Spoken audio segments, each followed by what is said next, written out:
Hello, welcome to the Soul Traveler podcast. This is your host, Gunleen. I am a life coach, an RTT therapist, an ancestral healer, psychic medium, intuitive channel, writer, and most of all, I am a child of the cosmos. In today's episode, we are talking about the practice of embodiment. When you're doing spiritual work of any kind, whether it's meditating, energy healing, sound healing, channeling, intuitive reading, or anything else, it is so important for you to ground yourself right afterward in order to integrate the new energy that you've just brought in. The whole purpose of doing any kind of spiritual work is so your soul can expand and evolve, and you can ground those insights into your daily physical life.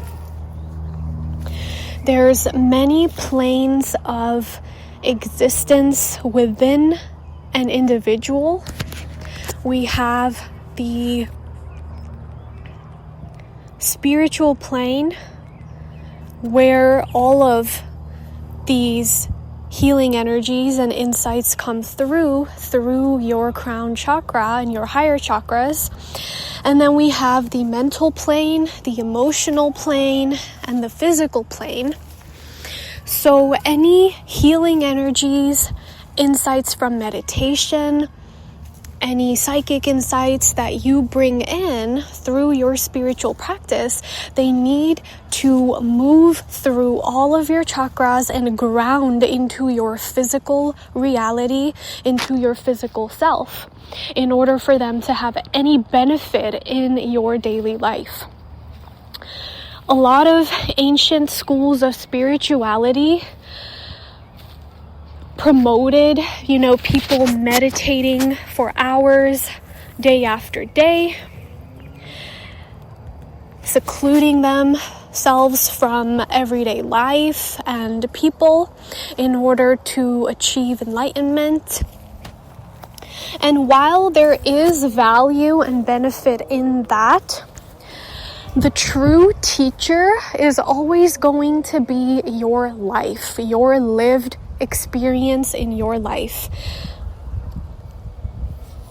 So also the ultimate teachers in your life are the people who trigger you, the people you have a hard time with.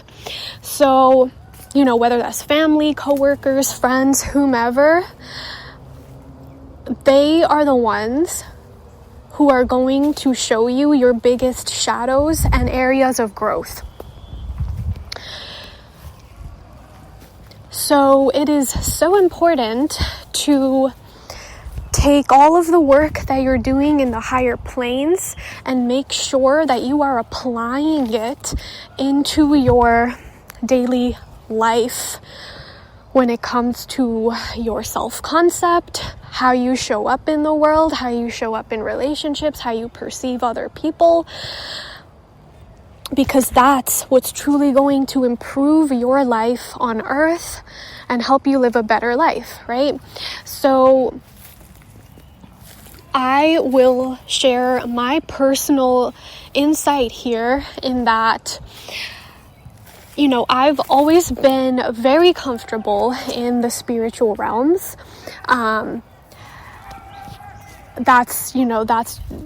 It's just something that I've always been very in tune with. And I could meditate, for hours and just I enjoy being alone. I have no problem just being with myself, my own thoughts, my own insights, because I know I'm not really alone. There's always a whole host of guides around me who are always channeling ideas, inspiration, and insights to me and through me. So if you're like me, the part where you struggle with is bringing those insights down into physicality, because you are a soul in a human body, and you're supposed to have a human experience while you're here. You're supposed to enjoy it. You know, the point is not to exist in only the higher chakras, because then your lower chakras get imbalanced and you're not actually living a full life. And living a full life means having all of the planes of consciousness, spiritual, mental, emotional, physical, all in balance. And when you're only focusing on the spiritual, yes, you're downloading a lot of great insights, a lot of great experiences, you're expanding as a soul, but you're having trouble grounding that into your emotions. You're having trouble grounding it into your root chakra, and then the lower chakras, the earth star and everything below that, to really help you to live a better life. So this is where embodiment comes in. So embodiment is all about bringing everything that you are being coached through, everything that you are receiving intuitively, and grounding it into your daily practice. So I'll say that, you know, in the spiritual community, people use the word grounding a lot. And for a really long time, I thought I knew what it meant, but it wasn't until I actually started noticing the contrast between how I feel after spiritual practice when I don't do something human versus when I do something human. And when I say something human, I mean, you know, you're not being a cosmic soul or channeler or whatever, and you're just letting yourself be a human being. Meaning you're letting yourself, you know, do something simple that humans do, like folding the laundry or cooking the meal or just watching TV or, you know, going out to shop or play a game or, you know, go for a walk, things like that. So, and also while you're doing these things, it's important that you're not in your head and continuing to channel and, you know, be in touch with spirit.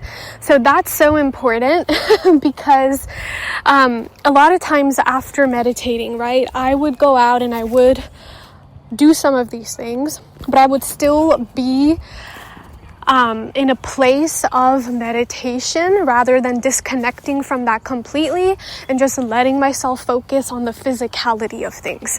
So it's so important to have that balance.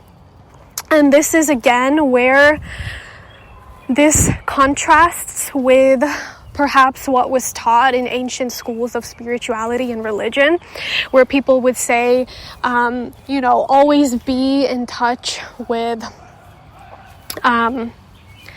spirit and soul. And I think a lot of times that stuff gets misinterpreted as well, because you can never not be in touch with spirit and soul. You are spirit and soul. And it's just that your focus doesn't need to be on that all the time, right?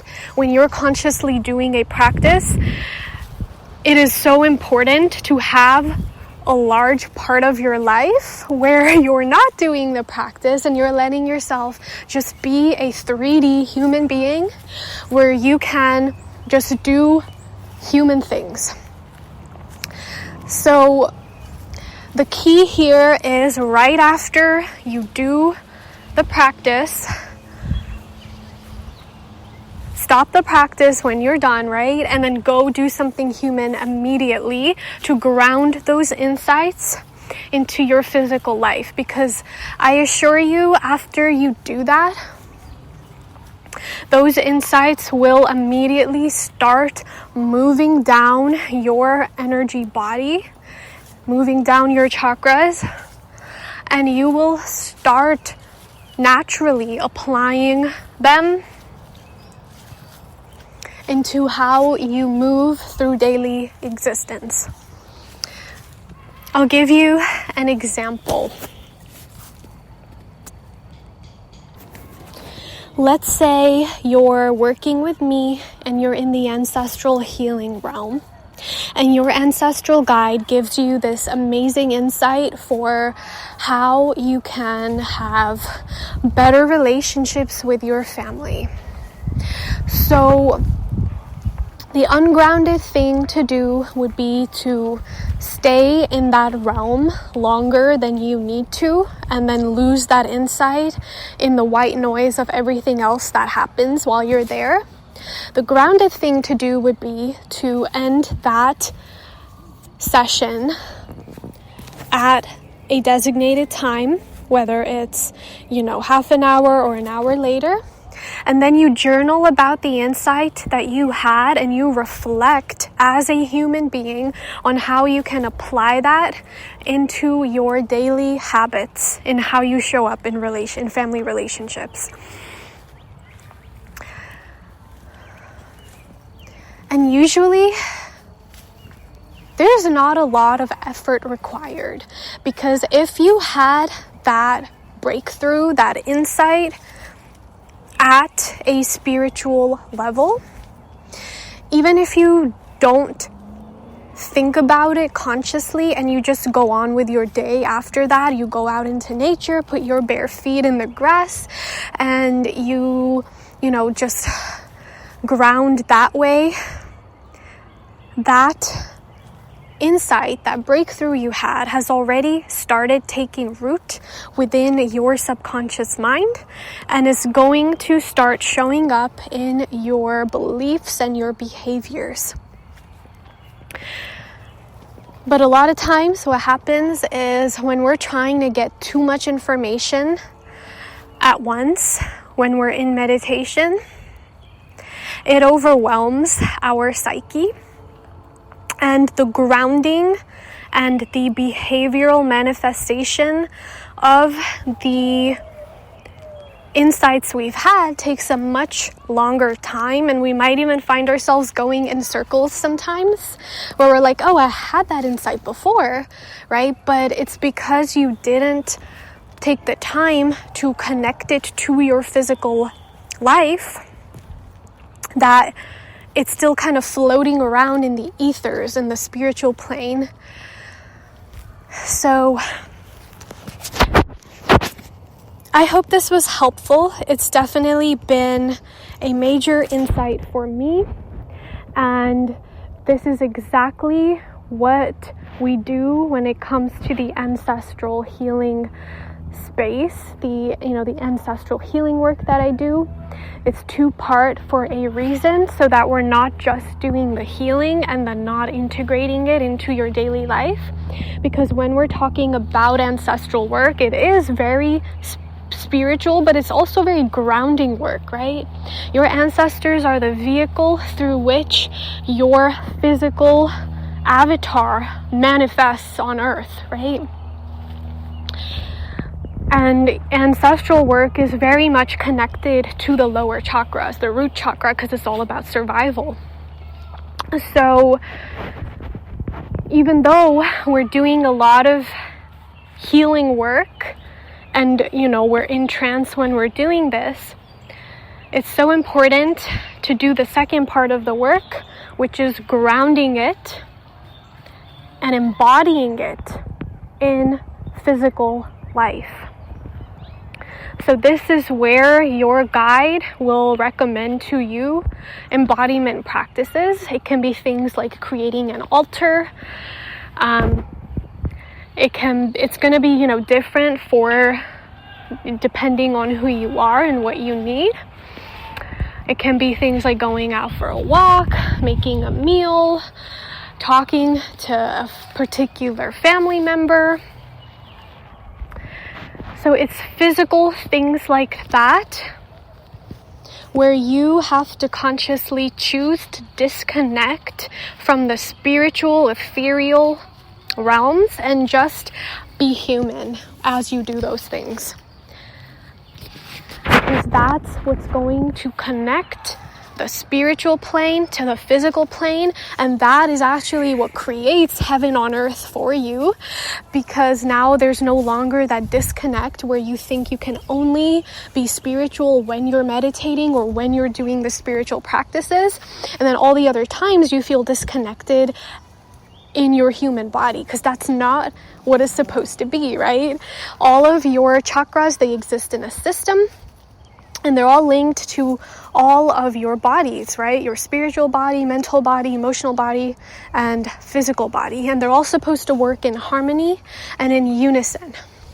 So it's so important that you're integrating.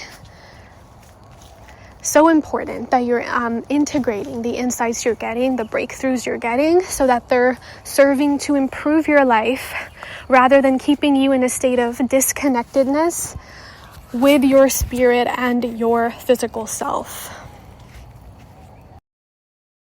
You've been listening to the Soul Traveler podcast.